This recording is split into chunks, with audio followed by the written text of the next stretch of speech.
हरे कृष्णा कृष्णा कृष्णा हरे हरे, हरे राम राम राम हरे हरे। ओम नमो भगवते वासुदेवाय। ओम नमो भगवते वासुदेवाय। ओम नमो भगवते वासुदेवाय।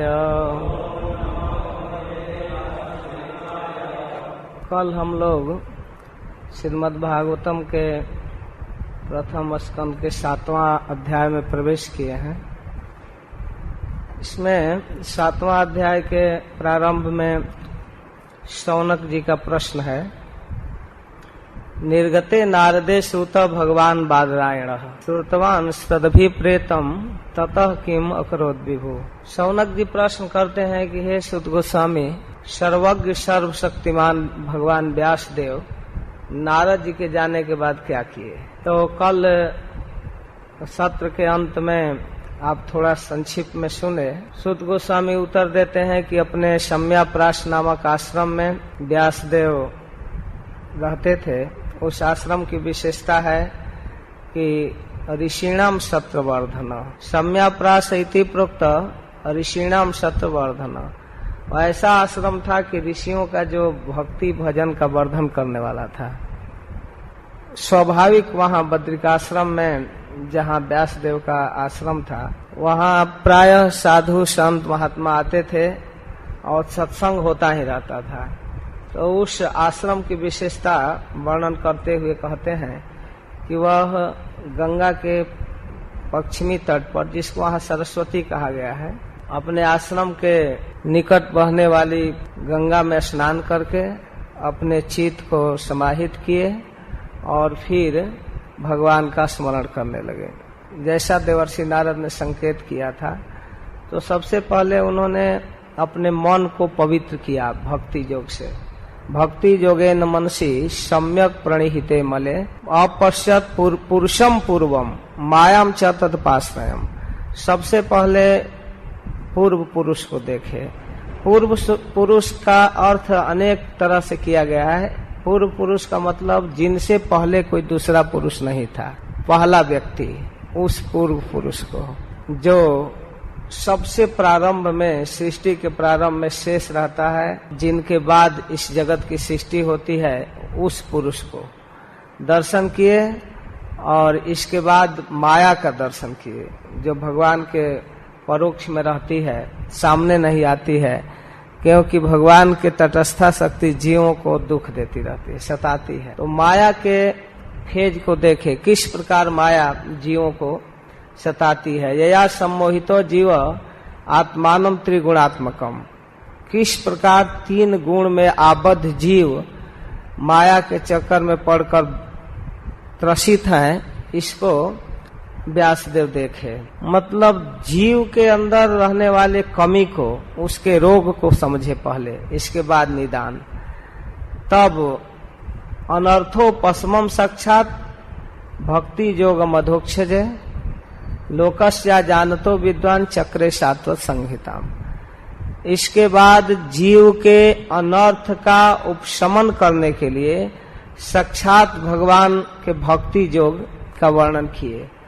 भक्ति योग का वर्णन एक बृहद ग्रंथ के रूप में, जो 18,000 श्लोकों से समन्वित इतना विशाल ग्रंथ बनाए, क्योंकि वो जानते थे कि लोग अपनी कमजोरी को नहीं जानते हैं।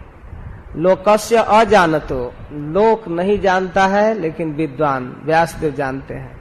इसलिए सात्वत संहिताम चक्रे, सात्वत संहिता की रचना किए। अब उस संहिता की महिमा कहते हैं, सात्वत संहिता की महिमा कहते हैं कि जस्याम वै श्रूयमाणायाम कृष्णे परम पुरुषे भक्ति रुत्पद्यते पुंसः शोक मोह भयापहा। जिस श्रीमद् भागवतम संहिता के सुनने मात्र से परम पुरुष कृष्ण में प्रेमा भक्ति उत्पन्न हो जाती है, और उसका अनुषंगिक फल है कि वो शोक मोह भय को दूर करती है।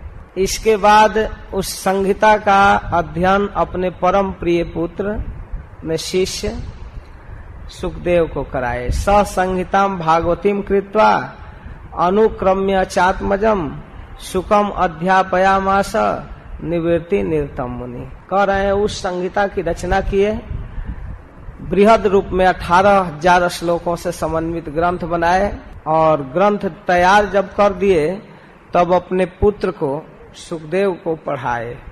और सुखदेव गोस्वामी की विशेषता भी बता रहे हैं कि निवृत्ति निरतम मुनि, इनको किसी वस्तु से कोई मतलब नहीं था, प्रवृत्ति मार्ग के नहीं थे, इनको खूब कमाना खाना बैंक बैलेंस पद पोजीशन की कोई कामना नहीं थी, निरपेक्ष मुनि थे, निवृत्ति निरतम मुनि। और फिर कहते हैं अध्यापयामास, अध्ययन किए। कौन व्यक्ति अध्ययन किया? जिसको कुछ नहीं चाहिए, जिसको बहुत बड़ा डॉक्टर बनना है इंजीनियर बनना है वो तो कंपटीशन तैयार करने के लिए कोर्स पढ़े, लेकिन जिसको कुछ नहीं चाहिए वो क्यों इतना बृहद ग्रंथ पढ़ेगा? 18,000 श्लोक से भरा हुआ, उसको क्या गरज है, क्या जरूरत है? उस पुत्र को ग्रंथ पढ़ाए जिसको कुछ नहीं चाहिए, जिसको न कोई डिग्री चाहिए, न कोई पद चाहिए, न मान चाहिए, प्रतिष्ठा चाहिए, न कोई शिष्य चाहिए, कुछ नहीं चाहिए, उस व्यक्ति को ग्रंथ पढ़ने के लिए लगा दिए। व्यासदेव अपने निवृत्त निरत मुनि को ये भागवत पढ़ाए। तब तुरंत काउंटर क्वेश्चन करते हैं शौनक जी तुरंत कि सवै निवृत्त निरतः। एक जगह तो आप कहते हैं कि वह निवृत्त निरत व्यक्ति था, प्रवृत्ति नहीं थी सुखदेव को किसी प्रकार की। किसी कार्य में रुचि हो तो उसको सिखाना आसान है, थोड़ा कोई मृदंग बजाना पीटना चालू किया तो चलो उसे थोड़ा ट्रेनिंग दे देंगे तो अच्छा बजा लेगा। पढ़ने में इंटरेस्ट रख रहा है तो उसे पढ़ा दिया जाए, लेकिन कोई रुचि नहीं है उस व्यक्ति को सवै निवृत्ति निरत, जो निश्चित रूप से निवृत्ति में निरत था, प्रवृत्ति नहीं थी जिसको, और सर्वतोपेक्षको मुनि, सभी प्रकार के वस्तुओं से जो अपेक्षित, कुछ अपेक्षा नहीं रखता था, उपेक्षक था, कोई कामना नहीं, कुछ चाह नहीं, स्पृहा नहीं, और परम मननशील विवेकी व्यक्ति।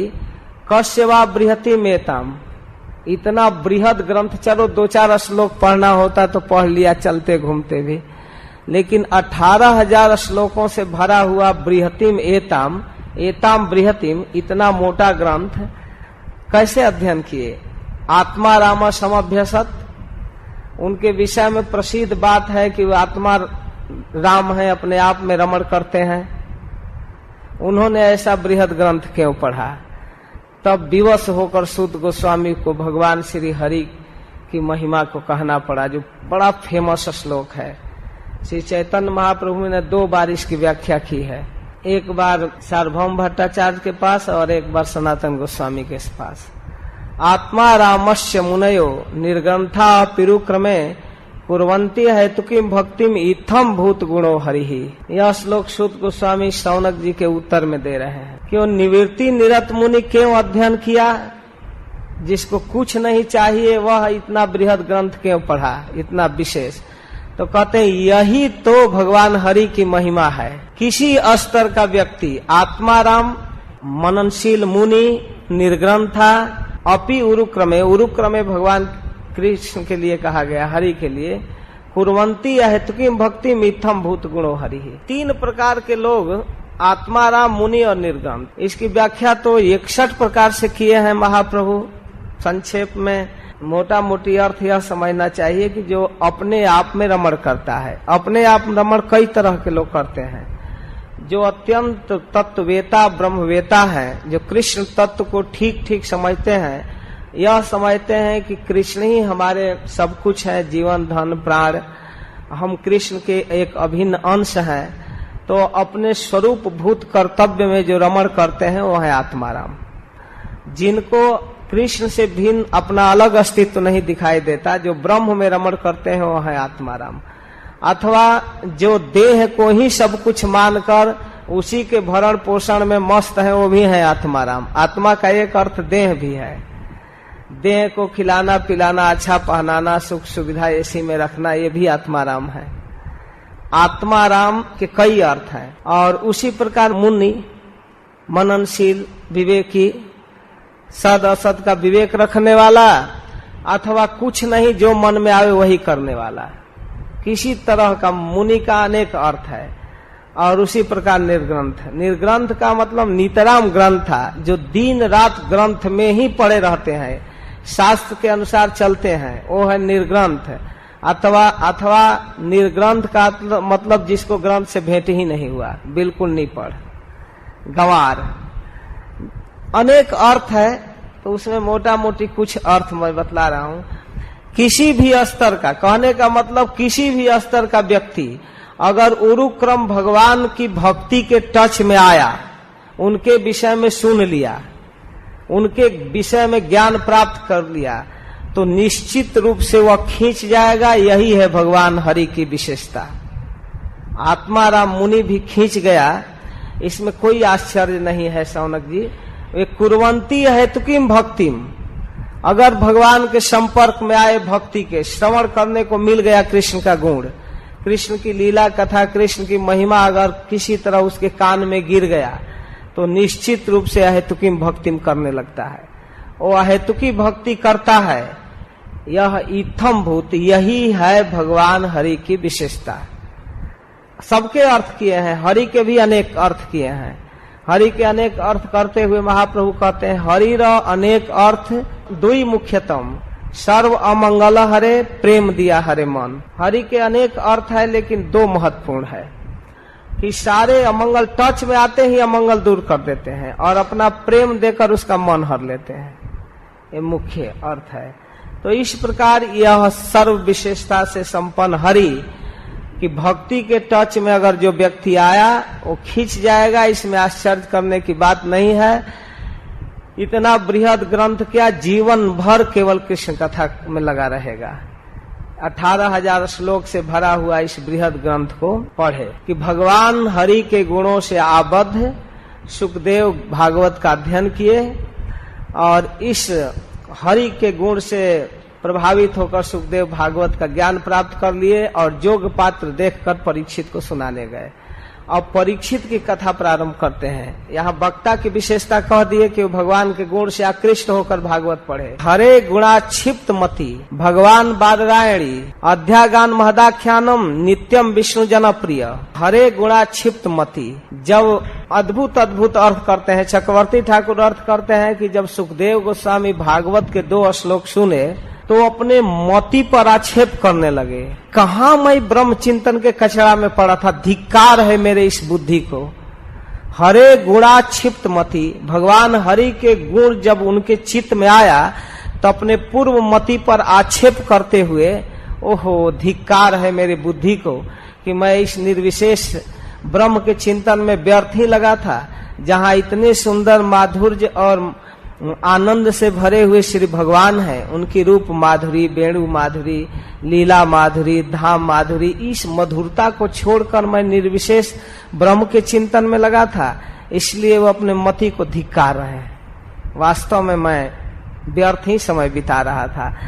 वह भगवान बादरायणी सुखदेव गोस्वामी व्यासपुत्र अध्यागान महदाख्यानम, भगवान के विषय में समन्वित श्रीमद् भागवतम का अध्ययन किए। भगवान के गुण उनको प्रभावित कर दिया, इतना लोभ बढ़ गया कि अब 2 श्लोक के 18,000 श्लोक का अध्ययन, और इस आख्यान के अध्ययन करने के कारण नित्यम विष्णु जनप्रिय।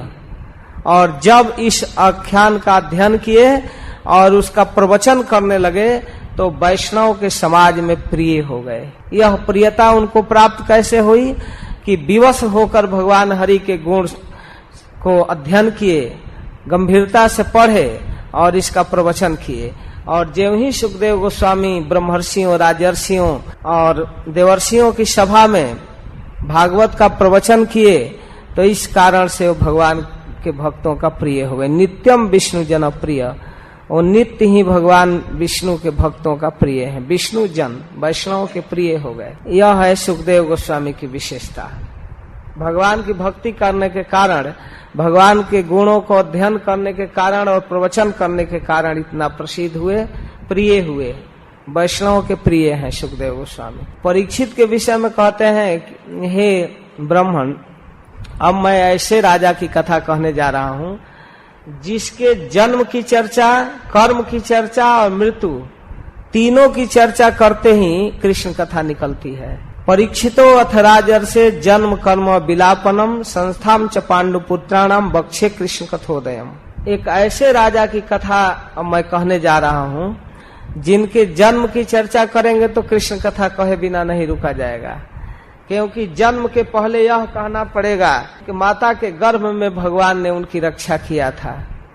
इसको बिना कहे नहीं जन्म की कथा कही जाएगी। भगवान का सबसे शुरू में दर्शन गर्भ में ही किया था और जन्म में जीवन में जो बहुत महान महान कर्म किया, भगवान कृष्ण की कथाओं की स्थापना, लीला स्थली की स्थापना, वृंदावन में बजनाभ के साथ मिलकर उन्होंने वृंदावन को सजाया, ब्रजभूमि को, और अपनी जनता के सामने कृष्ण कथा के लिए प्रचुर अवसर देते थे। जहां जाते थे महाराज परीक्षित की सुविधा के लिए, प्रसन्नता के लिए जनता उनको कृष्ण कथा प्रस्तुत करती थी, ड्रामा, कोई कथा प्रसंग, और उससे महाराज खूब खुश होते थे। तो जिनके कर्म में भी भक्ति रही, कृष्ण कथा, और मृत्यु की कथा कहते ही पूरा भागवत निकल गया। अपने जीवन के अंत में गंगा के तट पर बैठकर भागवत सुने। तो इनका जन्म, कर्म और मृत्यु तीनों कृष्ण कथा का उद्गम स्थल है, कृष्ण कथा निकलती है। और ऐसे ही संस्थाम च पांडुपुत्राणाम, महाप्रयाण की कथा में कृष्ण कथा निकलती है।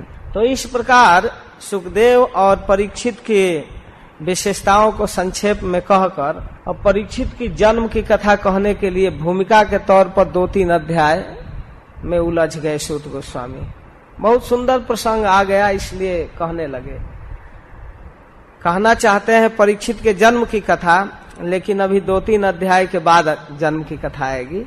इसके पहले कहने लगे कि जब महाभारत युद्ध करीब करीब समाप्त हो चुका था, अंतिम दिन लगभग 17वां दिन, उस समय कौरव पक्ष में 3 वीर बचे हुए थे, कृपाचार्य, कृतवर्मा और अश्वत्थामा। तो ये तीनों दुर्योधन के पास जाकर उसके दुखी स्वरूप का दर्शन किए, रात्रि में चिल्ला रहा था। अब उन तीनों में महाभारत की कथा है, उसको संक्षेप में कह रहे हैं। बिको दराभित गदाभिमर्श भग्नो रुदंडे धृतराष्ट्र पुत्रे, धृतराष्ट्र के पुत्र का जांग टूट गया था बिकोदर के गदा से, भीमसेन के। और इस अवस्था में भर्तु प्रियम द्रोणी इसमें पश्चिम, द्रोणी जो है अश्वत्थामा, द्रोणाचार्य का बेटा, जब देखा कि बेचारा इतना दुखी है, रो रहा है, तो उसकी प्रसन्नता के लिए वह एक योजना बनाया। विस्तार से तो महाभारत में वर्णन है, यहाँ केवल संकेत है। उसी रात्रि में, अमावस्या की घोर रात्रि, अंधकार में वे तीनों एक पेड़ के नीचे थे, तो देखे कि उल्लू रात में जागता है, देखता है जिसको, साधारण पक्षी बड़े बड़े पक्षियों को, पाज या कौवे आदि को मारकर नीचे गिरा दिया है घोंसले से। तो उसको एक शिक्षा मिली कि अगर हम लोग आज असावधान पांडव सेना में घुसेंगे तो सभी सोए पड़े हैं, उनको मार डाल सकते हैं। तो ये द्रोणी अश्वत्थामा ऐसी योजना बनाया और कृपाचार्य कृतवर्मा को उकसाया कि अपने जीवन के अंत में मरते समय भी अगर दुर्योधन को ये पता चले कि पांडव मारे गए तो प्रसन्न हो जाएगा। तो अपने स्वामी की प्रसन्नता के लिए इन्होंने इतना जघन्य निर्णय लिया और वहां आज पांडव सेना एकदम निश्चिंत सोई है शिविर में। और भगवान भी विचित्र लीलाधारी पांडवों को शिविर से बाहर कर दिए हैं और निश्चिंत सब लोग सोए हैं, कोई ड्यूटी नहीं, कोई गार्डिंग नहीं, कुछ नहीं।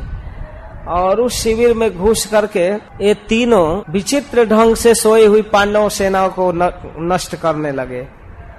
सबसे महत्वपूर्ण बात है कि द्रौपदी के 5 पुत्र जो निश्चिंत सोए थे, उनके सिर को काट करके अश्वत्थामा लाया और दुर्योधन के सामने प्रस्तुत किया कि मैं पांडवों का सिर काट लाया हूँ। हो सकता है शायद उसको भी भ्रम हो, जो हो, लेकिन दुर्योधन विश्वास नहीं कर पा रहा था। तो परीक्षा के लिए उन सिरों को पकड़ पकड़ कर दबा कर देखने लगा। अंत में पता चला कि ये तो द्रौपदी के पुत्रों का सिर है। बड़ा दुखी हुआ दुर्योधन और अंत में उसको श्राप देते हुए प्राण त्याग दिया।